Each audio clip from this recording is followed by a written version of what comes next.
asseyez-vous.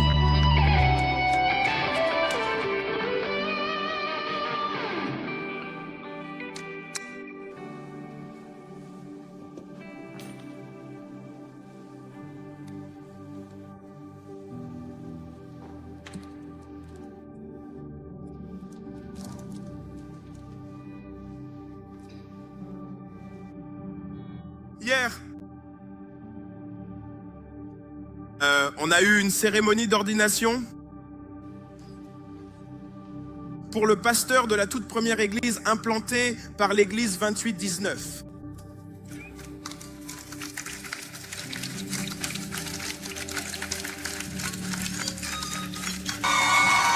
Lève-toi, Marcavius. Lève-toi, Hope.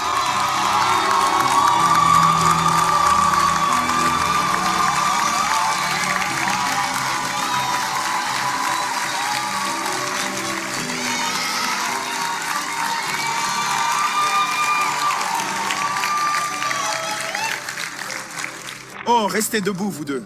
Tous les autres peuvent s'asseoir. Vous deux, restez debout juste là. Si vous regardez 2819 et vivez près de Norfolk en Virginie, on veut vous encourager. On veut vous encourager à ne plus regarder cette émission.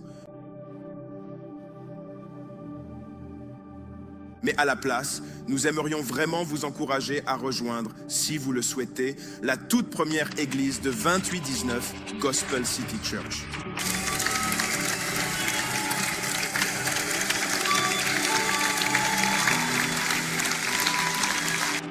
Ils organisent déjà des rassemblements dans la région de Norfolk, en Virginie. Vous trouverez toutes les informations sur leur site web. Alors si vous vivez là-bas ou si vous êtes assez proche de ce secteur, ne regardez plus cette émission. Aujourd'hui sera votre dernier dimanche à regarder cette émission. Après aujourd'hui, on veut que vous vous impliquiez à Gospel City sous la direction du pasteur Marcavius Walker, la première église de 2819. Aidez-moi à honorer le pasteur Marcavius Walker et sa femme Hope Walker.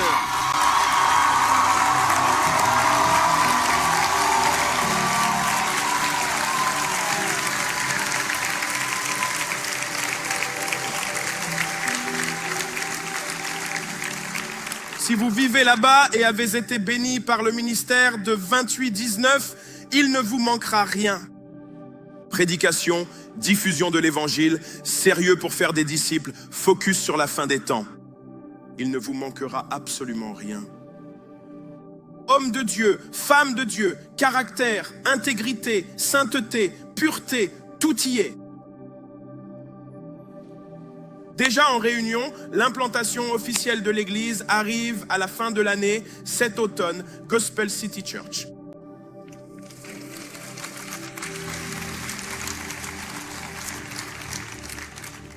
Et aussi, si vous vivez dans la région de Columbia, en Caroline du Sud, il y a une église géniale là-bas. Dirigée par l'un de mes grands frères, un homme qui est mon mentor depuis des années, bien avant 2819. Il dirige une église formidable à Columbia, appelée The Brook. Et il est parmi nous aujourd'hui, l'un de mes frères les plus proches, l'évêque Siméon Moultrie. Voulez-vous vous lever, évêque? Je t'aime, mon frère. Alors, si vous habitez n'importe où vers Columbia, en Caroline du Sud, l'église The Brook, on vous recommande d'y aller. D'accord, si vous êtes l'invité de 2819, soyez les bienvenus à ce saint rassemblement où nous prenons à cœur la diffusion de l'évangile et la multiplication des disciples. Et à tous nos disciples numériques qui me regardent en direct, partout en Amérique et dans le monde, nous vous aimons. Vous faites partie de notre famille. Connectez d'où que vous soyez dans le pays et dans le monde à tous nos disciples numériques. Je tiens à vous encourager à rester connectés. Après avoir conclu ce message par la prière, j'aurai 3 annonces importantes à vous partager comme une vision. Je vais donc vous demander de ne pas couper le direct quand le message sera terminé. Je veux partager 3 choses avec vous que vous devez savoir, qui sont très très importantes. Alors je vais vous demander de rester bien connectés. Si vous n'êtes pas disciple du Christ et que vous êtes ici, dans cette assemblée ou sur le chat, nous savons que vous êtes là et nous sommes heureux de votre présence. Sachez que vous pouvez être avec nous avant même de croire. Nous prions pour qu'un jour, vous rejoigniez cette famille spirituelle grâce au Saint-Esprit. Un sermon ne peut pas faire ça. Seul Dieu peut régénérer une vie. Mes frères, c'est le dernier dimanche, le message final d'une superbe série intitulée Actes 1 et 2, où nous examinons ce qui s'est passé après la vie du Christ, alors que nous achevons notre voyage de 3 ans à travers l'Évangile selon Matthieu. Je vous le dis pour la dernière fois, les Actes sont un livre d'origine, écrit dans les années 60 après Jésus-Christ par un homme nommé Luc, médecin et historien, compagnon de voyage de l'apôtre Paul. Et ce qu'il nous a laissé dans le livre des Actes, que vous devriez lire par vous-même, c'est le récit des 30 premières années de cette chose glorieuse et complexe qu'on appelle l'Église. Et notre dernier texte aujourd'hui, un texte très court, ne devrait pas me prendre trop de temps à parcourir, mais priez pour moi. Quelqu'un a dit de prendre mon temps.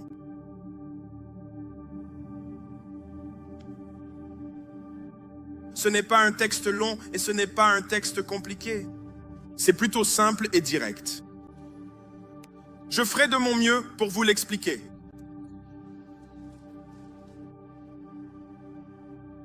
Vous ne me verrez pas pendant quelques semaines après ce dimanche et je vous dirai pourquoi à la fin de ce message. Alors si vous regardez, je veux que vous restiez attentifs. Je me sens un peu ému là, car je ne serai plus sur cette estrade pendant un petit moment. Pas à cause du péché, mais pour quelque chose de sacré. Et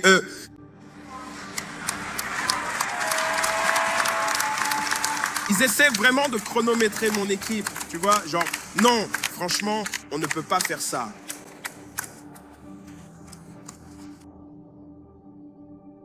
Non, non, pas de chrono pour mon équipe. Mais après ça, merci frère, après ce message, je veux vous parler. Et alors, ne quittez pas le direct. Notre dernier texte de la série aujourd'hui vient d'Actes chapitre 2, versets 42 à 47.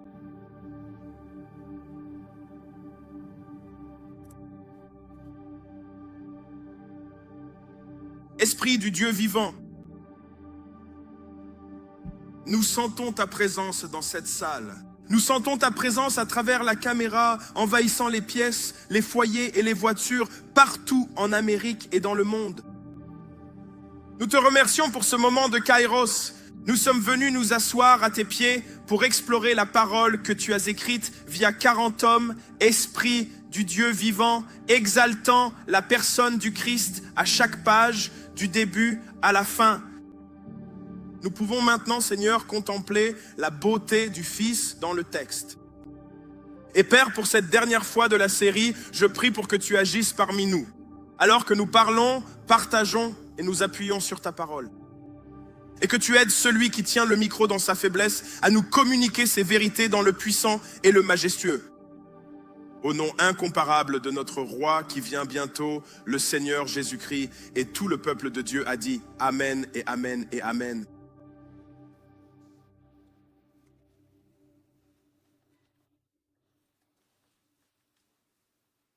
Alors que nous abordons ce texte, je réfléchissais au fait que j'ai grandi dans ce que je considère comme un très bon foyer. Bien que j'ai été dans la rue jusqu'à l'âge de 24 ans, je ne suis pas fier de ce que j'y ai fait. J'ai blessé beaucoup de gens là-bas. Cela n'enlève rien au fait que j'ai été élevé par 2 parents pieux. Ma mère, toujours vivante, regarde depuis la Caroline du Nord Sharon Mitchell. Et mon père, qui est au ciel maintenant, il ne reviendra pas vers moi, mais j'irai le rejoindre. Et j'ai été élevé dans un foyer pieux avec 2 parents chrétiens. Les graines qu'ils ont plantées en moi n'ont pris racine que plus tard dans ma vie. Alors vous ne devriez jamais abandonner vos enfants. Continuez à les guider, continuez à vous investir pour eux, ne les abandonnez jamais. Mais quand j'étais jeune, je n'appréciais pas vraiment la famille. Pour être honnête, je n'en voyais pas l'importance. J'avais très peu de considération pour la famille. Ça ne comptait pas tant que ça pour moi en grandissant, car j'étais trop immature pour comprendre cette bénédiction. Ce n'est que lorsque je suis devenu un disciple de Jésus et que j'ai eu ma propre famille, ma femme Léna et mes 4 enfants, Malachie, Israël, Abigaël et Josia, que j'ai commencé à apprécier l'importance de la famille. Amen. Ah, ma famille est très soudée. On fait tout ensemble. On regarde des films ensemble. On fait des voyages ensemble. On voyage ensemble. On se dispute ensemble. On surmonte les disputes ensemble. On mange ensemble. Oui. On fête nos victoires respectives. On partage la douleur des autres. C'est vrai. J'étais avec ma plus jeune fille hier soir, assis à la table de la salle à manger. Elle essayait de gérer une certaine douleur qu'elle traversait. Et je me suis assis là, elle, Israël et moi, on s'est assis et on l'a accompagnée dans cette épreuve. Et elle versait des larmes et je lui prends la main. Et je prie pour elle et elle se sent mieux après. Et puis ce matin, je me lève et je lui envoie un message. Abigail, je prie pour toi, tout va bien se passer. Et notre famille est si soudée. Et on a cette chose magnifique qui se passe à la maison. Ça m'apporte tant de joie et tant de paix et tant de réconfort. Et il n'y a rien que j'échangerai dans cette vie, ni les tribunes, ni la gloire, ni l'argent. Je donnerai tout pour garder ma famille. C'est vrai, amen, oui, allez. Il n'y a rien de plus grand dans ma vie à part ma relation avec le Christ, ma Bible et ma famille. Mais même quand je dis le mot famille, pour certains, ça n'évoque pas les mêmes émotions que pour moi. Oui, ça évoque de la douleur, de la frustration, des sentiments difficiles comme le rejet et l'abandon. Parce qu'il y a beaucoup de gens en ce moment qui m'écoutent et qui, quand on dit famille, pensent à un père absent, une mère absente, des frères qui ne vous aimaient pas ou des sœurs que vous n'avez pas connues. Quand vous pensez famille, vous pensez douleur, dysfonctionnement, quelque chose qui n'est pas important pour vous. À cause de tout ce que vous avez vécu, et je le comprends, et certaines de ces douleurs sont, écoutez bien, légitimes. C'est vrai, je comprends ça. C'est exact. Et donc, si beaucoup d'entre nous, à cause de mauvaises expériences familiales, à cause de pécheurs qui nous ont blessés, trahis ou déçus, car ils sont tous pécheurs. C'est vrai, c'est la nature humaine. Alors, quand on entend famille, on en a une mauvaise image. Oui. Et de la même manière, beaucoup d'entre nous, tout comme on a une mauvaise image de la famille, on pense la même chose de l'Église de Jésus-Christ. C'est vrai. De la même façon qu'on voit la famille de Dieu, quand on en entend parler, on a de mauvais concepts sur la famille. On éprouve des sentiments négatifs envers la famille.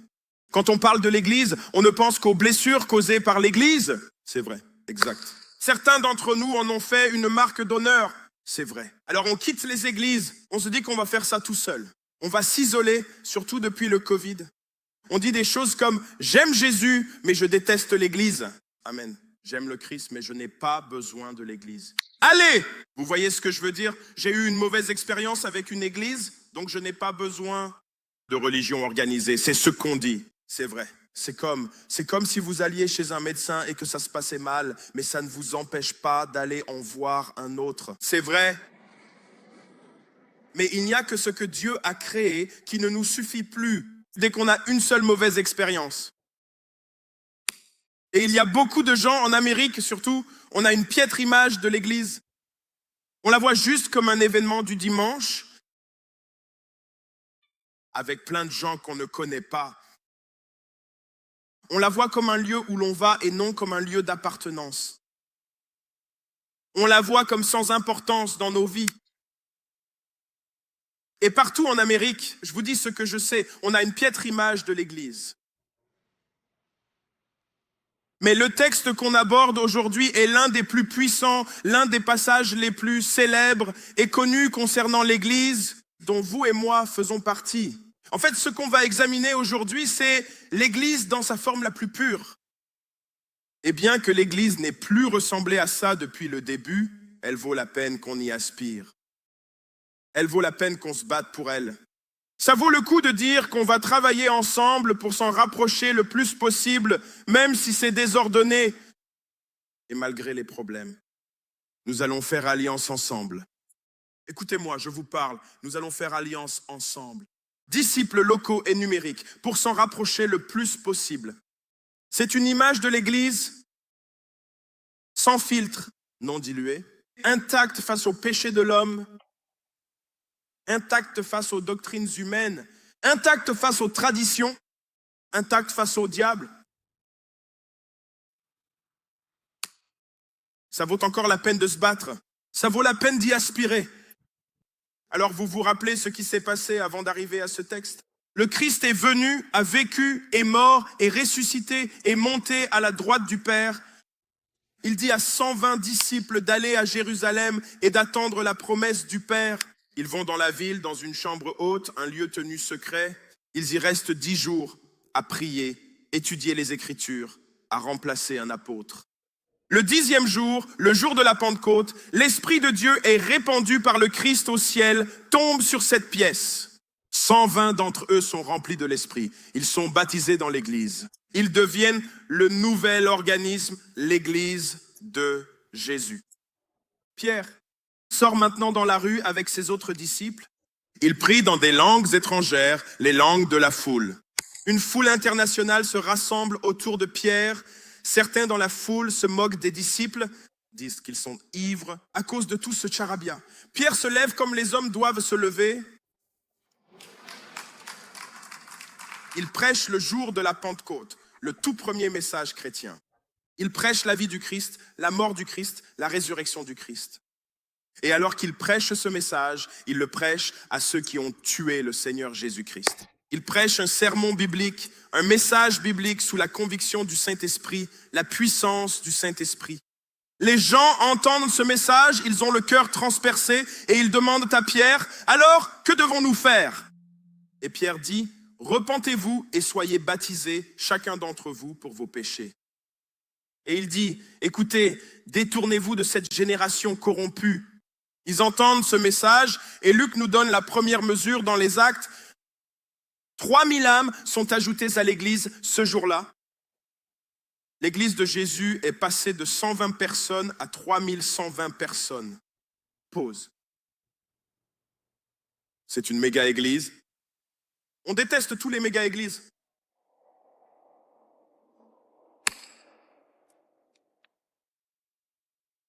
Mais regardez le texte. Les 120 étaient fidèles. Les 3120, nous le verrons, seront fidèles. Ce n'est donc pas une question de taille de l'Église.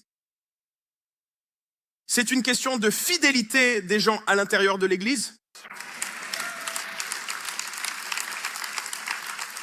Des gens disent, je déteste les grandes églises. Pourquoi? La première église dans les Actes est devenue grande et n'a jamais cessé de croître. Le problème, ce n'est pas la taille, mais ce que les gens font dans l'église.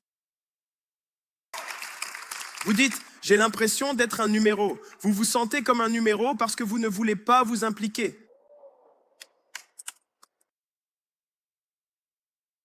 Comment pourriez-vous détester quelque chose que Jésus a créé et béni? L'église était donc fidèle à 120, car on peut avoir une petite église et être fidèle et puissant et aimer Jésus. Et conquérir une ville avec 120, ou on peut avoir une église de 3120. La taille n'importe pas, la fidélité importe.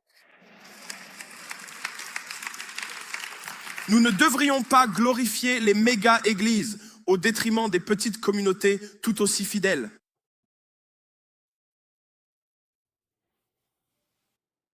Je serai un défenseur de la petite église parce qu'il y a des hommes fidèles qui dirigent de petites églises qui aiment Jésus, aiment leurs femmes, aiment Dieu, aiment les Écritures. Et nous ne voyons que les 2% d'églises en Amérique qui sont grandes. C'est 2% des églises américaines. 95% de toutes les églises américaines, 100 personnes ou moins. Je serai donc un défenseur pour elles. Elles sont donc fidèles. Et j'ai trouvé ça puissant. Je veux juste ajouter ceci. La semaine dernière, quand Lionel a prêché ce texte sur 3000 personnes sauvées, ce même dimanche, 3000 personnes de 2019 se sont inscrites pour le baptême.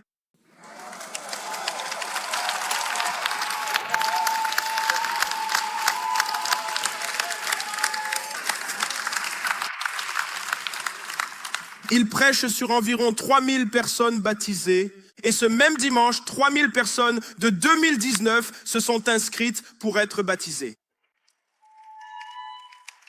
Lors de notre expérience de baptême d'août, l'un de mes dimanches préférés de l'année, Amen.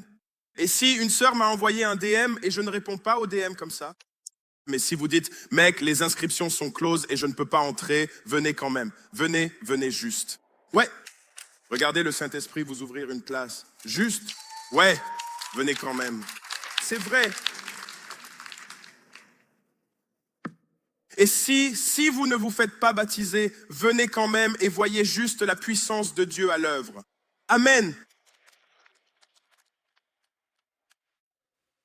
3000 personnes s'ajoutent à une église de 120 avec un seul message en un seul jour. Amen. Qu'est-ce qu'on fait d'eux maintenant?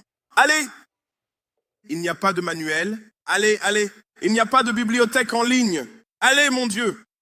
Il n'y a rien sur quoi se baser. Et maintenant, Pierre et les apôtres ont une église, 3120 disciples, une multitude mixte de jeunes et de vieux, différentes ethnies, différents parcours, c'est multigénérationnel, c'est multiethnique, multi-origine. Et comment menez-vous tous ces gens différents vers la formation spirituelle? Vous avez des gens qui n'étaient pas de Jérusalem, qui ont déménagé à Jérusalem, ils sont restés à Jérusalem. Et maintenant, vous avez des gens qui ont des couleurs et des teintes de peau différentes. C'est ça, oui. Puisqu'on pense que l'évangile n'est que pour une seule ethnie, allez maintenant. Ce qui est une hérésie biblique. Oui, monsieur, c'est vrai.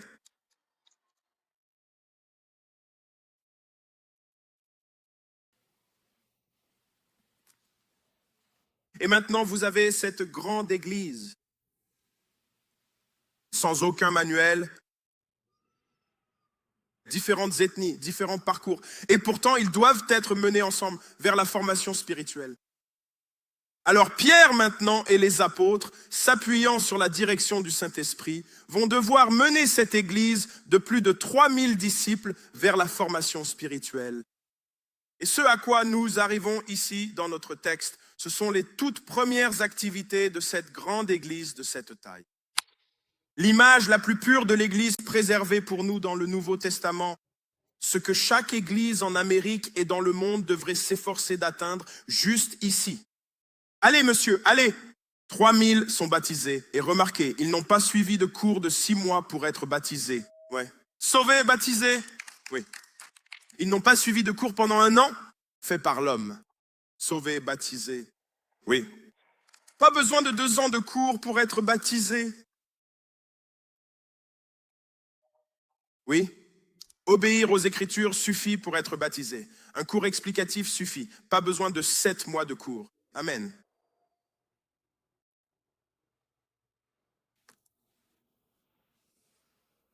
Alors, qu'a-t-il fait d'eux? Pierre et les apôtres, verset 42.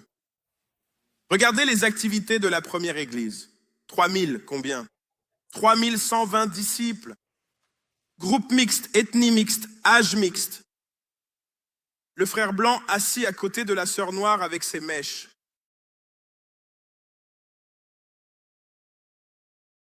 Le gaz asiatique assis à côté du JN devenu un JD.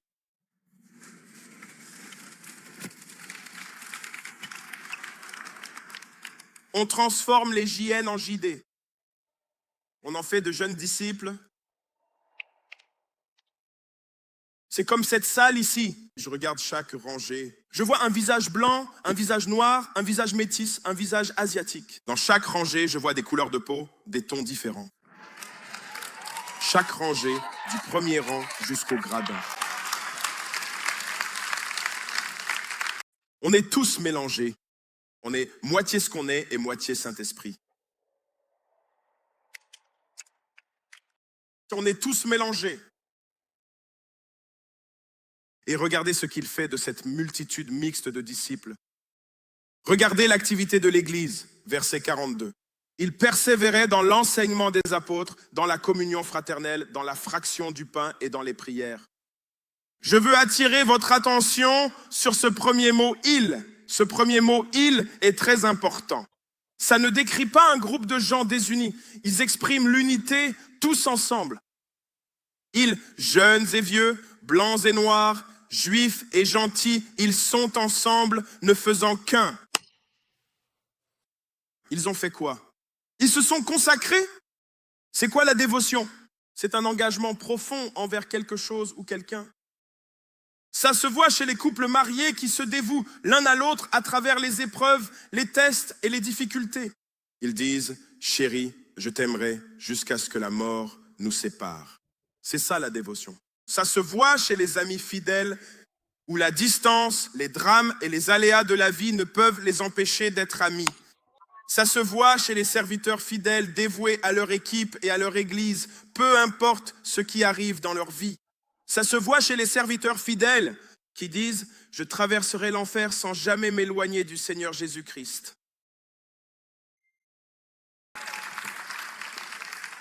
Ça se voit chez une femme âgée qui est au chevet de son mari sur le point de mourir. C'est ça la dévotion. Être profondément dévoué à quelqu'un, à quelque chose ou aux deux. Il est dit que tous ces gens, combien? 3120 personnes étaient toutes pleinement dévouées et véritablement engagées dans 4 choses importantes. L'enseignement des apôtres, la communion fraternelle, la fraction du pain et les prières. La première chose à laquelle ils se sont consacrés, c'est ce que toute église devrait faire, l'enseignement des apôtres. À l'époque où Luc écrit ceci, ils n'ont pas encore les lettres du Nouveau Testament. D'accord? Ils n'ont pas les lettres du Nouveau Testament à cette époque. Ce qu'ils ont, c'est l'Ancien Testament et les enseignements des apôtres. S'ils étaient dévoués à l'enseignement des apôtres, cela signifie qu'ils l'étaient aux Écritures de l'Ancien Testament. Les psaumes, les prophètes, tout ce qu'il y a dans l'Ancien Testament. Et ils auraient été dévoués à tout ce que les apôtres leur enseignaient sur Jésus, qu'ils ont connu pendant 3 ans et demi. Le même homme qui leur a dit, quand votre église naîtra, enseignez-leur à obéir à tout ce que je vous ai prescrit. Cela signifie que Pierre, en tant que premier pasteur, et les apôtres auraient guidé cette église à travers l'Ancien Testament. Tout ce que Jésus a enseigné, le sermon sur la montagne, tout ce qu'il a enseigné pendant ces 3 ans et demi. Ils auraient entendu des enseignements sur les maris, les femmes et la soumission. Ils auraient entendu des enseignements sur tout ce que Jésus a dit. Il leur aurait enseigné toutes ces choses. Remarquez à quoi ils n'étaient pas soumis ou dévoués. Ils n'étaient pas dévoués à leurs propres opinions. Ils n'étaient pas dévoués à des doctrines humaines. Ils n'étaient pas dévoués à des traditions humaines. Ils n'étaient pas dévoués à des dogmes. Ils n'étaient pas dévoués à l'Empire romain. Ils n'étaient pas plus dévoués à un parti politique qu'à la parole de Dieu. Ils étaient dévoués aux Écritures et aux enseignements du Christ. Ils n'étaient pas dévoués à des sermons vides. Ils étaient dévoués, regardez, à la parole de Dieu. Et j'insiste là-dessus parce que ce que je vois en Amérique me brise le cœur. Il y a une génération chrétienne émergente qui se dévoue à tout sauf à la parole de Dieu. On se dit chrétien, mais les Écritures nous ennuient. Par conséquent, Dieu nous en garde, si quelqu'un vous prêche la parole de Dieu, cela vous ennuie. Au lieu de ça, on veut du développement personnel et des conférences TED. On ne veut pas être dévoué à la parole de Dieu. La parole de Dieu est ennuyeuse. Ne m'enseignez pas les Écritures. Ne me confondez pas avec les Écritures. On a donc une génération de gens qui se disent disciples de Christ, mais pas disciples de sa parole. Et c'est pourquoi, plus tard, des lettres du Nouveau Testament sont apparues, comme la toute première lettre du Nouveau Testament, celle de Jacques. Alors chaque fois que vous prenez l'épître de Jacques, vous tenez entre vos mains la toute première lettre du Nouveau Testament jamais écrite. Et elle circulait. Vous savez ce que Jacques a écrit? Ne soyez pas que des auditeurs de la parole, mais agissez. Pourquoi rester assis ou regarder ici sans aller faire ce qu'on vous a enseigné? Alors regardez, ce n'était pas la moitié d'une église attachée aux Écritures. Eux. Maintenant, regardez, si on est attaché aux Écritures, vous savez ce que ça calme? Le péché les uns envers les autres. Ça calme l'égoïsme. Ça calme l'impiété. Ça réduit toutes les blessures de l'Église quand on est attaché aux Écritures. Vous savez pourquoi il y a tant d'histoires à l'Église? Parce qu'on n'est pas attaché aux Écritures. Et beaucoup d'entre vous ont été blessés par des gens à l'Église qui ne sont pas attachés à la parole de Dieu. Ils ne pratiqueront pas, Matthieu 18, ils ne pratiqueront pas la réconciliation. Ils ne pratiqueront pas l'amour des autres plus que l'amour de soi-même.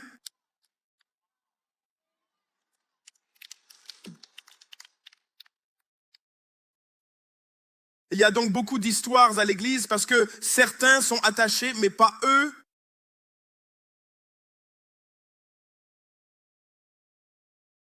Alors on rejette l'église en disant non, trop de blessures, non, trop de gens qui n'obéissent pas à la parole de Dieu. Regardez, j'étudie la parole de Dieu depuis 22 ans et plus je l'étudie, plus je pleure sur les pages de ma Bible. Car plus je lis la parole de Dieu, plus je vois sa sagesse. Plus je vois la folie de l'humanité, plus je vois les dégâts du péché. Et plus je vois que sa parole nous a été donnée pour l'épanouissement humain. Vous voulez voir une famille forte, attachée à la parole. Vous voulez voir un groupe d'amis forts, attachés à la parole. Vous voulez voir des leaders forts, attachés à la parole. Vous voulez voir une femme forte, attachée à la parole. Vous voulez voir un homme fort, attaché à la parole. Vous voulez voir des ados pieux, attachés à la parole. Vous voulez voir un foyer radical, attaché à la parole. Vous voulez voir une belle église, attachée à la parole.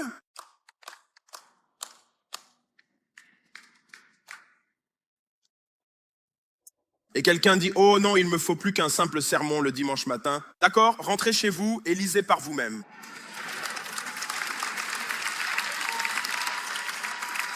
Vous avez une Bible? Oh, le pasteur n'en a pas parlé dimanche, c'est ça. Comment pourrais-je couvrir toute la Bible en un sermon? Oh, mais on a besoin, j'ai besoin d'un peu plus qu'un sermon. Bien, nous aussi. Rentrez chez vous et lisez par vous-même. Et peu importe ce que vous lisez, laissez cela toucher votre cœur, vous frappez l'âme, vous changez, et puis obéissez à ce que vous lisez. Obéissez à ce que vous entendez. Vous voulez un meilleur mari? Consacré à la parole. Vous voulez une meilleure femme? Consacrée à la parole. Vous voulez un meilleur ado? Consacré à la parole.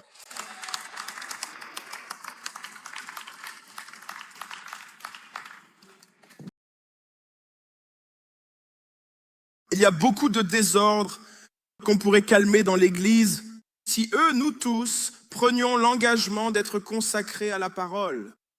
Je la lirai, l'écouterai, y obéirai. Même quand ça me fait mal.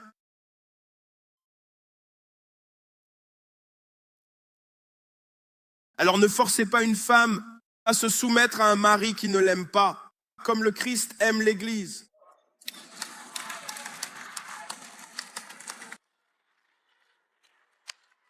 Soumets-toi, tu dois te soumettre, la Bible le dit. Je suis l'homme de Dieu. L'aimes-tu comme le Christ aime l'Église?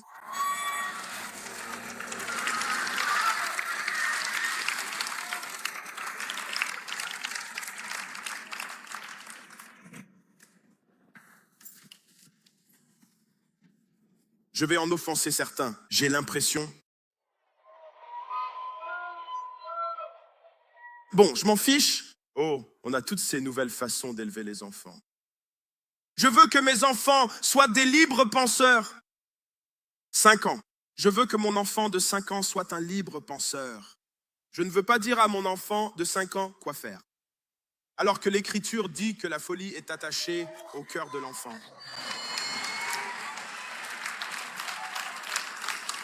L'Écriture dit que dans le cœur de votre enfant se trouve la folie et la verge de la correction l'en éloigne. Et c'est pourquoi l'Écriture dit d'instruire l'enfant. Elle n'a pas dit de laisser votre enfant être un libre penseur. Instruisez votre enfant.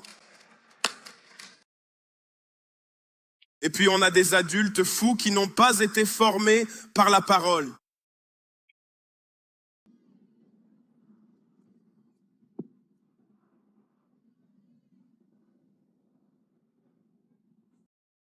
Alors le petit Jacquan a 2 ans et il vous contrôle. Le petit Hector a 3 ans et il vous contrôle. Le petit Connor a 3 ans et il vous contrôle. Non, instruisez Connor. Instruisez Jacquan. Instruisez Hector.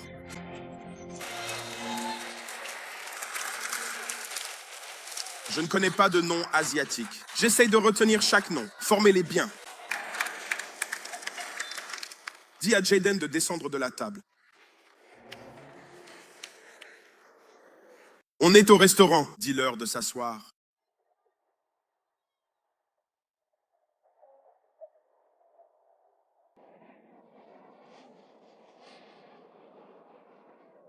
C'est pour ça qu'on a des familles en désordre, des églises en désordre, des relations en désordre, parce qu'on n'est pas dévoué.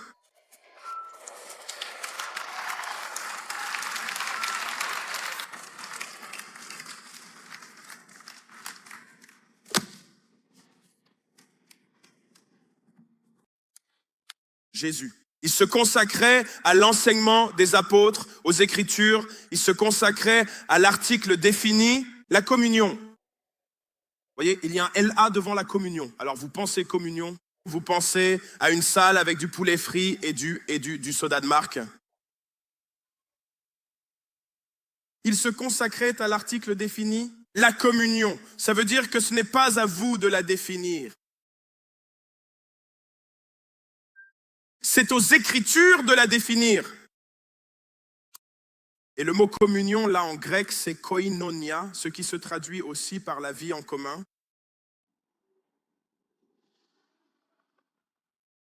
Ce n'est pas une réunion dans une salle paroissiale avec du poulet frit et du soda au raisin. Il se consacrait à l'article défini, la communion. Il se consacrait à une vie partagée autour de Jésus en commun. Il se consacrait au grand rassemblement. C'est ça la communion. Ce qui signifie la vie ensemble et une profonde intimité relationnelle. Alors peu importe la taille de l'église. Si vous vous sentez seul, obéissez-vous à la koinonia. Il est dit, celui qui a des amis doit se montrer amical. Alors si vous vous sentez comme un numéro, à qui la faute? Est-ce la taille de l'église ou votre refus de vous consacrer à la communion? C'est vous qui courez directement vers le parking. C'est vous qui ne vous arrêtez pas dans le hall. C'est vous qui ne parlez à personne. C'est vous qui ne voulez pas servir dans une équipe. C'est vous qui ne voulez pas rejoindre un groupe. Oh, c'est que mon église est trop grande. Non, c'est vous qui êtes trop isolés. Regardez, eux, ces 3120 personnes se sont tous consacrés à l'article défini, autrement dit à la communion. Ils se sont consacrés à la koinonia. C'est-à-dire qu'ils s'engagent à aller aux rassemblements locaux et numériques et ils s'engagent à construire des relations les uns avec les autres, locales et numériques. C'est vous dans le stream, dans les coms, à contacter des gens de votre ville, genre « Hey frère, t'es d'ici, on se voit au Starbucks ?» On verra le culte ensemble et on étudiera les Écritures en semaine. C'est vous servant dans une équipe pour vous faire des amis. C'est vous qui vous arrêtez dans le hall pour discuter avec quelqu'un là-bas. C'est vous qui faites la queue. Et au lieu d'attendre d'entrer dans le bâtiment, vous parlez à la personne derrière vous et à celle qui est devant vous. Ma sœur, d'où viens-tu? Mon frère, d'où viens-tu? Sachez que cette file vous donne une nouvelle sœur. Cette file vous donne un nouveau frère. Cette file vous donne une mère spirituelle. Cette file vous donne un père spirituel. Je ne veux pas faire la queue. Pourtant, vous attendez pour tout ce qui compte pour vous.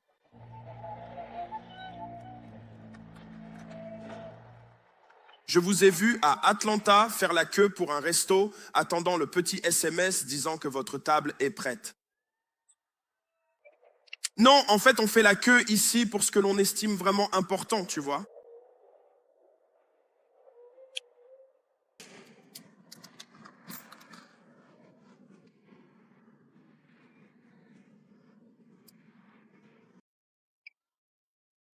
J'ai honte de dire que j'ai attendu pour des iPhones et certains pour des baskets. Mais pas pour l'Assemblée des saints, car votre vision de l'Église est trop basse. Dehors, vous ne pensez qu'à ce que vous ferez une fois ici. Au lieu de bâtir la koinonia dehors ou de la bâtir dans le chat.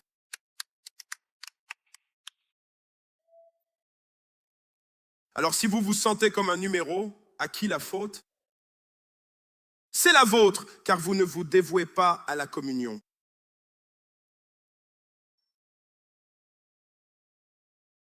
C'est votre faute. Là, quand ce sera fini, vous aurez 2000 chances de rencontrer quelqu'un.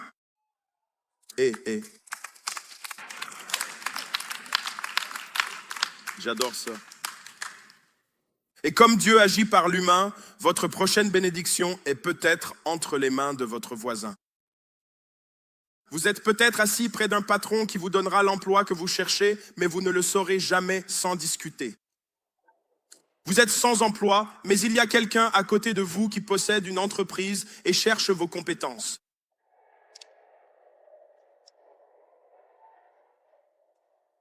Votre mariage bat de l'aile, mais il y a un couple un peu plus loin marié depuis 40 ans. Vous voyez des cheveux gris et vous les ignorez. Ils ont surmonté ce que vous essayez de comprendre.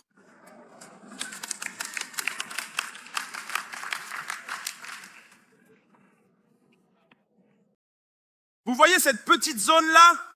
C'est ce qu'on appelle la sagesse.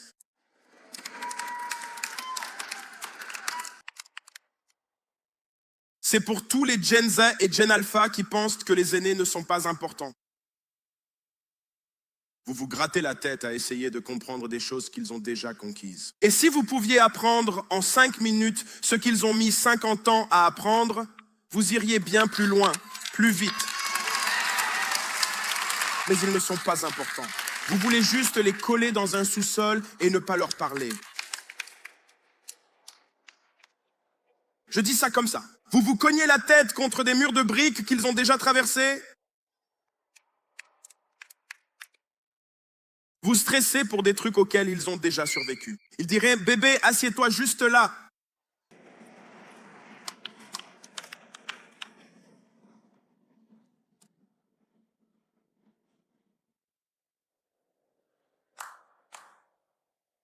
Ils se consacraient à la fraction du pain.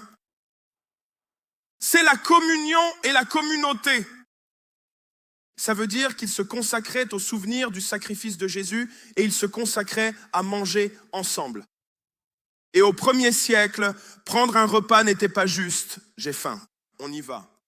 On appelait ça repas et moment. Ils utilisaient les repas pour tisser des liens. Viens à la maison, rompons le pain ensemble. Viens t'asseoir sur mon canapé, mangeons du Bojangles et discutons ensemble.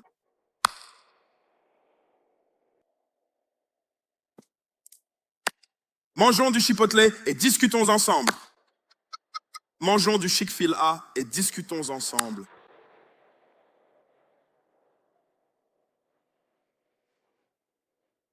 Et ils se consacraient aux prières. Article défini. Quelle prière?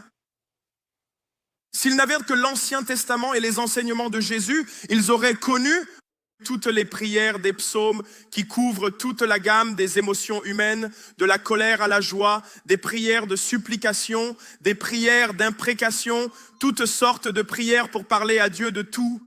Toute émotion que vous ayez jamais ressentie, vous pourriez la trouver dans les psaumes et les prières. Ils auraient appris les prières de Jésus comme « que ton règne vienne ». Que ta volonté soit faite.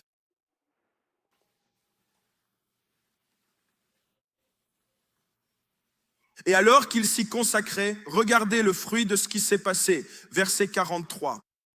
Et la crainte s'emparait de chacun, et il se faisait beaucoup de prodiges et de signes par les apôtres. Arrêtez la crainte, ils ont dit, alors qu'ils se consacraient. Vous savez ce qui s'est emparé de tout le monde? L'émerveillement, la crainte. Vous savez ce qu'est la crainte?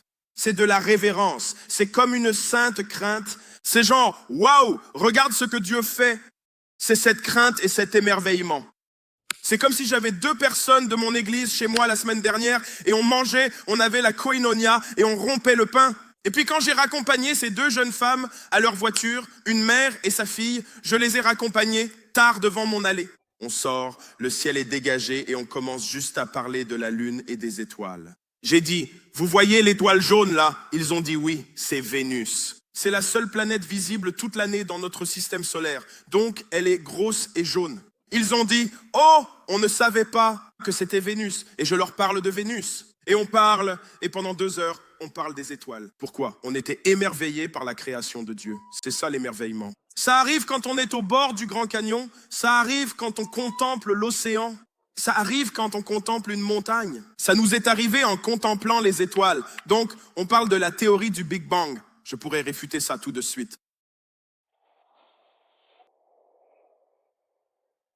Vous avez déjà vu des enfants sur un manège? Je vais détruire la théorie du Big Bang à l'instant. La théorie du Big Bang dit qu'à partir d'un petit point tourbillonnant, quelque chose a explosé et a créé le système solaire. Un point tourbillonnant, n'est-ce pas? Mais l'espace n'a pas de gravité, non? Donc si le point tourbillonne, n'est-ce pas? Et que quelque chose a explosé, ça veut dire que tout le reste du système solaire devrait tourner dans la même direction. Parce que si des enfants sont éjectés d'un manège, ils vont tous être éjectés dans la même direction. Ouais, mais il y a des planètes qui tournent dans des directions opposées.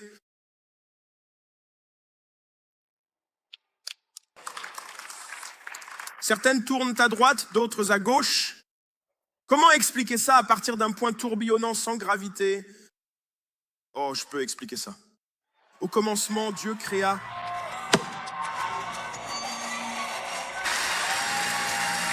les cieux et la terre.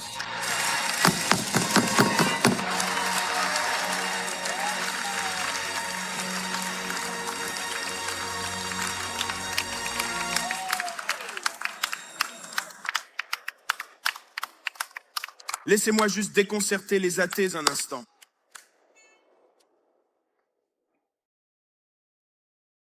Au commencement,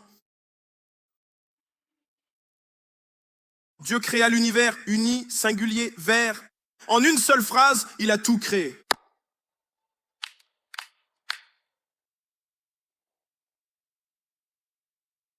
Qu'il y ait, et c'est tout.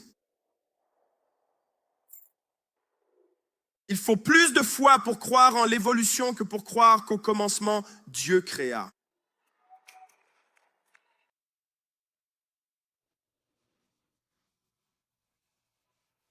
Beaucoup de signes et de prodiges s'accomplissaient par les apôtres, ce qui montre que le Saint-Esprit agissait. Il fait encore des signes et des prodiges par les gens. On impose les mains et on voit des guérisons.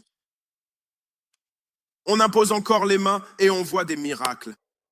Ce n'est pas l'instrument, c'est le Saint-Esprit agissant par l'instrument et tous ceux qui croient. Verset 44, ils étaient ensemble et ils avaient tout en commun. Et ils vendaient leurs propriétés et leurs biens et ils en partageaient le produit entre tous selon les besoins de chacun.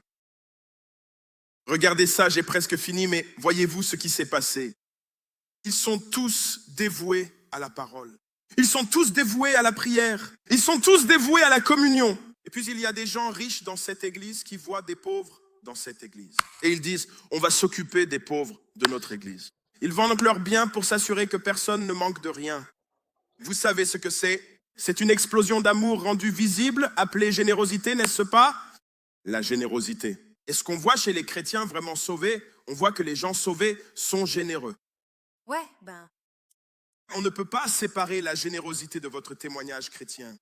C'est impossible. On ne peut pas se dire disciple du Christ sans être généreux. Impossible. Si vous n'êtes pas généreux, quelque chose est brisé dans votre cœur. Oh. La générosité est une posture du cœur. Car Dieu a tant aimé le monde qu'il a donné. C'est vrai. Donc si je suis un disciple du Christ, je suis un disciple de sa nature. Et si je suis un disciple de sa nature, je serai naturellement généreux. Je me soucierai de ceux qui ont moins que moi.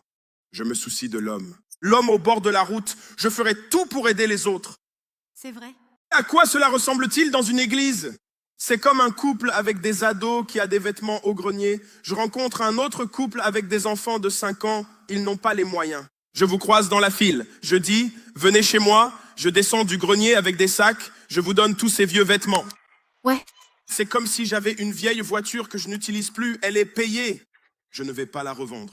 Il y a une sœur dans ma rue, mère célibataire avec 5 enfants, qui prend des Uber. Je vais lui donner ce véhicule.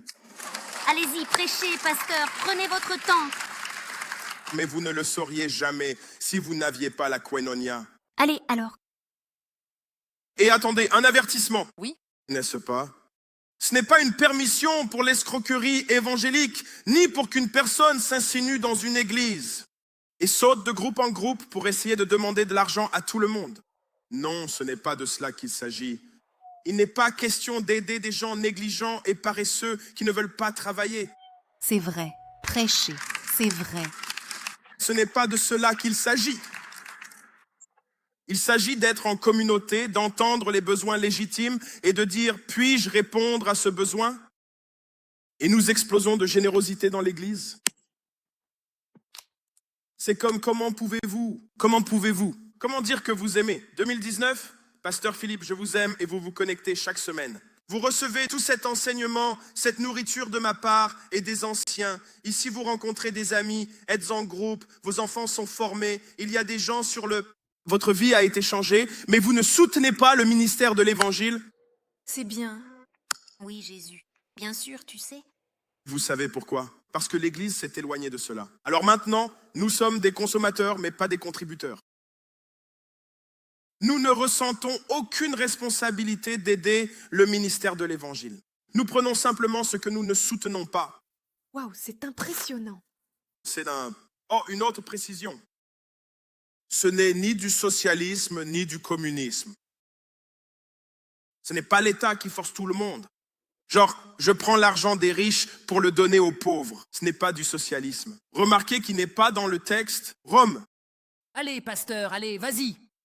Rome n'est pas dans le texte. C'est de la générosité volontaire. Ce n'est pas une générosité imposée par le gouvernement d'un pays. Ce n'est ni du communisme, ni du socialisme.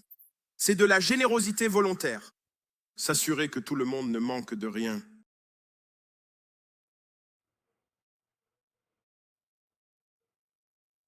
Verset 46.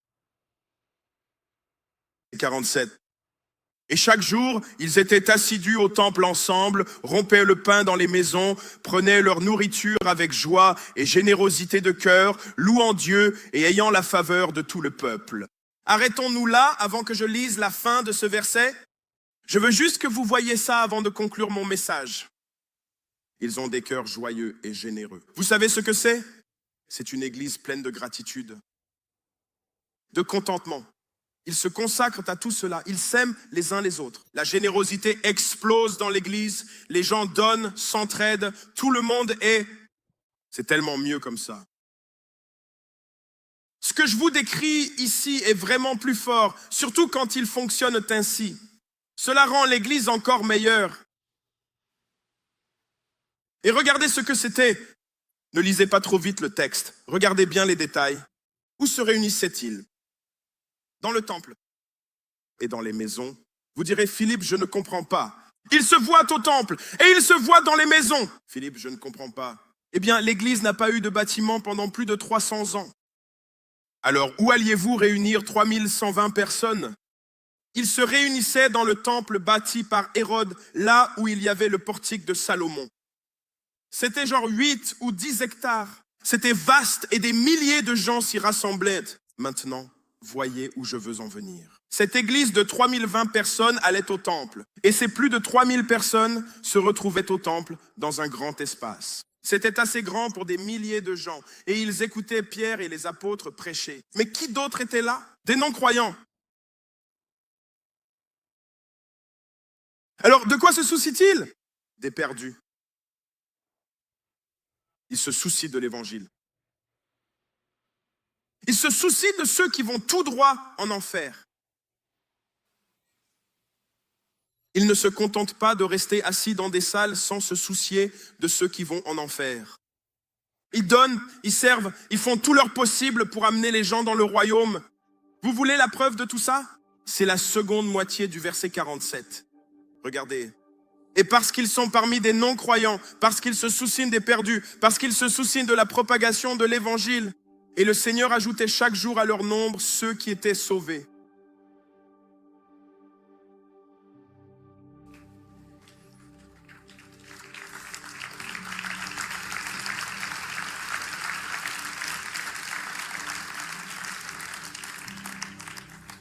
Vous avez vu ça? Vous voyez où ils étaient? Ils se réunissaient au temple. C'est comme notre dimanche matin. Et puis ils se réunissent chez eux. C'est comme nos petits groupes. Oui. Ils se rassemblent en grand nombre. Ils se réunissent en petits comités. Ils se rassemblent en grand nombre. Ils vivent à la koinonia. Ils sont ici le dimanche. Ils se voient chez les uns et les autres en semaine. Ils sont généreux. Ils sont aimants. Ils sont satisfaits. Ils sont joyeux. Ils sont dévoués aux Écritures. il y a de la crainte, de l'émerveillement, des signes. Est-ce que ça ressemble aux églises en Amérique? Avez-vous déjà été dans une église comme celle-là? 28-19. Ouais. Allez!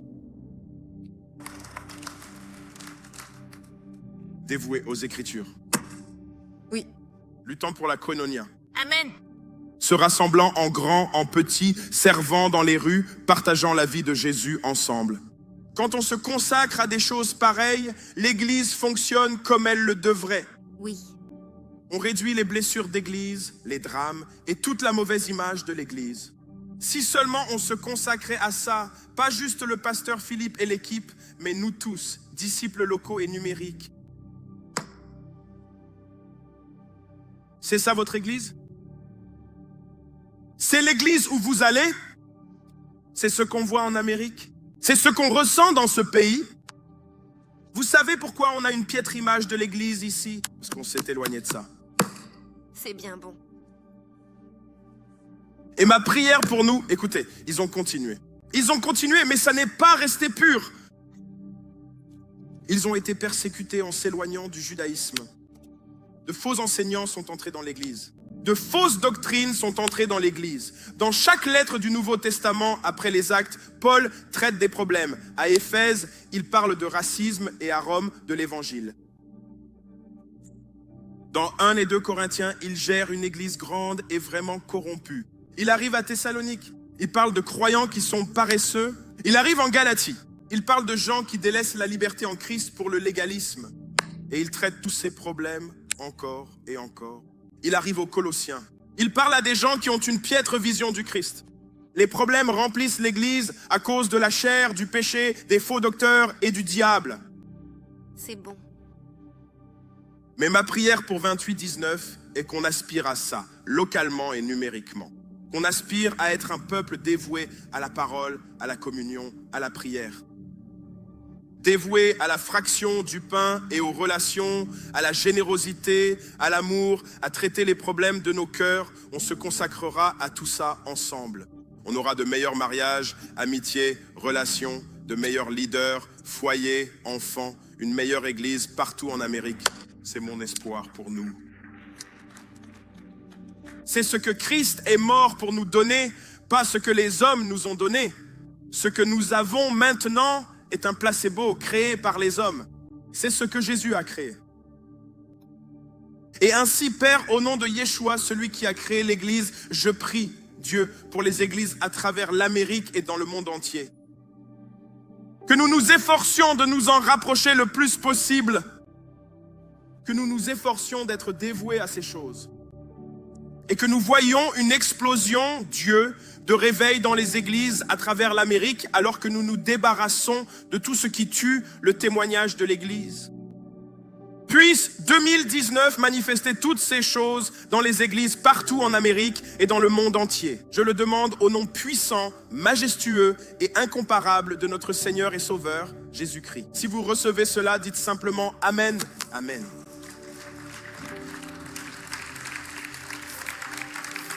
D'accord. J'ai 3 choses que je veux vous dire, d'accord? Et si vous restez connectés, je veux dire ceci. Je crois que nous vivons les derniers jours. Je crois que nous vivons la fin des temps. Et je crois que l'Église en ce moment, partout en Amérique et dans le monde entier, l'Église a besoin d'être réveillée. Et il y a une petite lettre cachée à la fin du Nouveau Testament qui est négligée. Et un jour, je suis tombé sur cette lettre et j'ai versé des larmes sur cette lettre et j'ai pleuré sur cette lettre. Et j'ai prêché à partir de cette lettre 3 fois, 2 fois aux États-Unis et 1 fois en dehors des États-Unis. L'Esprit de Dieu m'avait mis à cœur de prendre ce message que j'ai prêché 3 fois et de le développer avec plus d'enseignements, plus d'histoires, plus d'exemples pour faire tout ce que je peux avec la vie que j'ai pour essayer de réveiller autant de croyants que possible, pour leur donner des informations alors qu'ils ne mettront peut-être jamais les pieds dans une assemblée, mais que ces informations parviennent jusqu'à leur foyer. Alors l'Esprit de Dieu m'a conduit à écrire mon tout premier livre. Il s'appelle Content.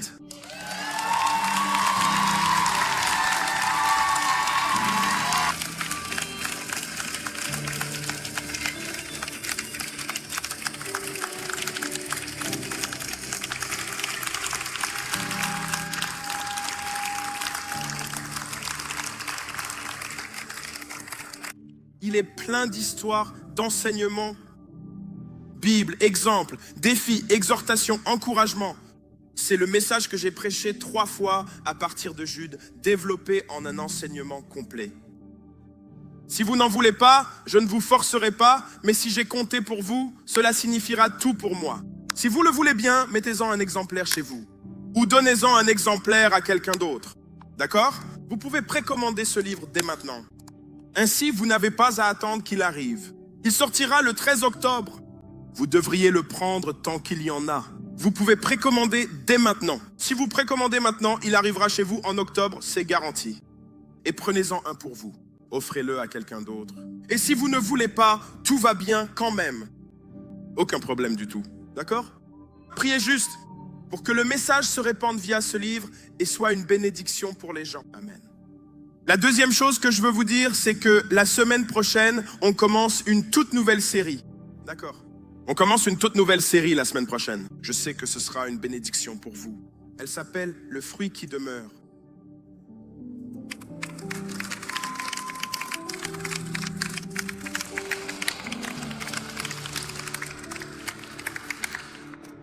Bon, alors regardez bien ce qu'on fait. En 2019, on a fait Matthieu pendant 3 ans.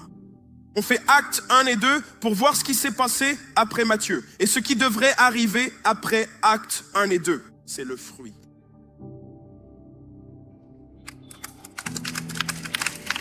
Pas vrai? Alors non, on est stratégique ici. Alors moi-même, les anciens et notre pasteur exécutif, on s'est assis. Et on a préparé cette série pour vous ensemble. On a prié, on a préparé cette série et cette série commence la semaine prochaine.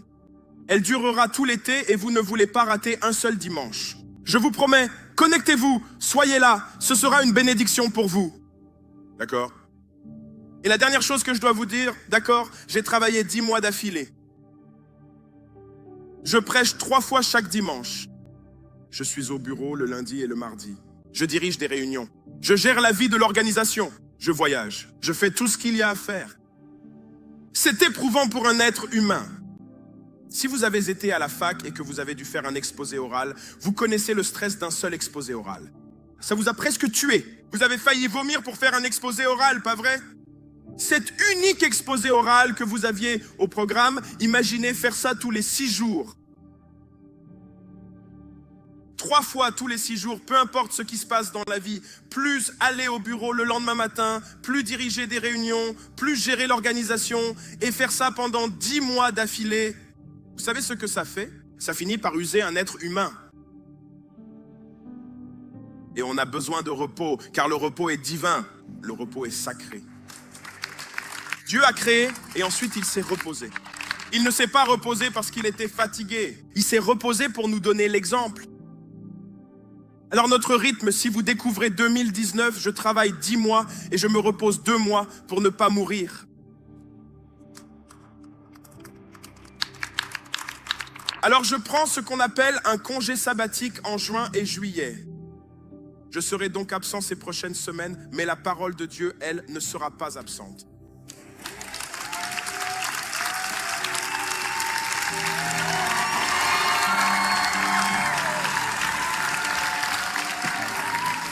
Et le Saint-Esprit ne sera pas absent, car la parole n'est pas enchaînée à ma bouche. Et le Saint-Esprit n'est pas enchaîné à ma vie.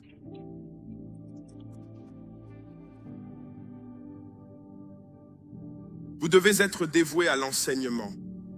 La dévotion, c'est être là même quand je ne suis pas là. Si vous ne venez pas quand je suis absent, c'est de l'idolâtrie.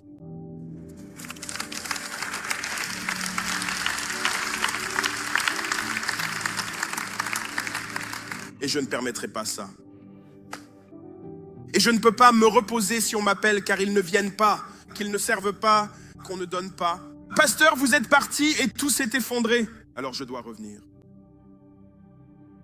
Si vous tenez à moi, si vous m'aimez, si vous voulez que je me repose, soyez dévoués. Dévoués au dimanche, dévoués à votre petit groupe, dévoués au service, dévoués aux dons. Faites tout ce que vous avez à faire sans que le Père soit là. Compris.